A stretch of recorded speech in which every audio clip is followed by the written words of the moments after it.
Autism குழந்தையோட நடத்தையில் உங்களோட ஒரு பகுதி தெரியுது அப்படின்னு நீங்கள் நினைக்கிறீங்களா? ஆனால் இதை கேட்டால் பெற்றோர்களுக்கு அதிர்ச்சி வரும். ஆனால் இதாங்க உண்மை. ஆட்டிசம் பிரச்சனை உங்களோட குணாதிசயத்தினால வரல. அம்மா கிட்ட ஒரு பேட்டர்ன் இருக்கு, அப்பா கிட்ட ஒரு பேட்டர்ன் இருக்குங்கிறத புரிஞ்சுக்கோங்க. அந்த பேட்டர்ன் அப்படிங்கிற விஷயத்த நாம தெரியாம குணாதிசயத்தை பேஸ் பண்ணியே நம்ம மூவ் பண்றோம். வாழ்க்கையில பல விஷயங்களை பல தருணங்கள்ல நம்ம எளிமையா கடக்க முடியாம கஷ்டப்படுறோம். அந்த பேட்டர்னுக்குள்ள சிக்கிக்கிட்டு இருக்கிறதுனால ஒரு அம்மாவுக்கு 3 மாசத்துல அவங்க என்ன மாதிரியான பேட்டர்னுக்குள்ள இருந்து அந்த குழந்தைய கேரிங் பண்றாங்களோ அதுலதான் இந்த குழந்தையோட வளர்ச்சி பாதிக்கப்படுது. முதல்ல ஒண்ணு தெளிவா புரிஞ்சுக்கோங்க.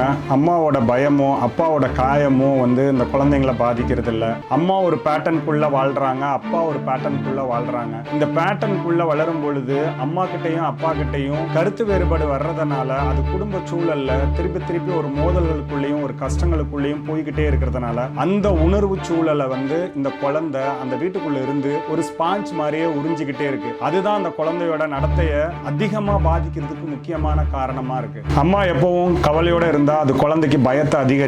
அப்பா எப்பயும் ரிஜிடா இருந்தாருன்னா அது குழந்தைக்கான மாற்றத்தை ரொம்ப பாதிக்கும். ஆட்டிசம் குழந்தைங்களுக்கு சிகிச்சைங்கிறது அவங்களுக்கு மட்டும் நம்ம ஃபோக்கஸ் பண்ற விஷயம் இல்லைங்க. குடும்பத்தில் இருக்கிற அம்மாவோட பயத்தையும் நம்ம நீக்கணும், அப்பாவோட இறுக்கமான தன்மையும் மாற்றணும். அப்பதான் குழந்தை அப்பா அம்மாவோட மாற்றத்தை பார்த்து அந்த குழந்தை அந்த குடும்பத்துக்குள்ள சந்தோஷமா பிரதிபலிக்கும். காரணம் என்னன்னா ஆட்டிசம் குழந்தைங்கள்லாம் ஒரு கண்ணாடி மாதிரி. பல நேரங்கள்ல ஆட்டிசம் குழந்தைங்க பிரச்சனை இல்லைங்க, குடும்பத்துக்குள்ள இருக்கக்கூடிய அழுத்தத்தை அவங்க பிரதிபலிக்கக்கூடிய நபர்களா இருக்காங்க. அப்போ ஆட்டிசம் சிகிச்சைங்கிறது ஒரு கூட்டு பயணமா இருக்கணும். முதல்ல சிகிச்சை கொடுக்கறதுக்கு முன்னாடி பெத்தவங்களா இருக்கக்கூடிய நம்ம கிட்ட என்ன மாதிரியான பேட்டர்ன் அதிகமா நம்ம குழந்தைகிட்ட பிரதிபலிக்குது அப்படிங்கறத சேர்த்து நம்ம மாத்த முயற்சி பண்ணோம் அப்படின்னா குழந்தை அழகா வெளியில அந்த ஆட்டிசம்ல இருந்து வெளியில வந்துருங்க. குழந்தையோட அமைதி நம்ம கிட்ட இருந்து தானுங்க வரணும். உங்க வீட்லயும் இதே மாதிரி பேட்டர்ன் இருக்கா? நீங்க கமெண்ட் பண்ணுங்க, பேஜை ஃபாலோ பண்ணுங்க, நிறைய இதை பத்தி பேசலாங்க.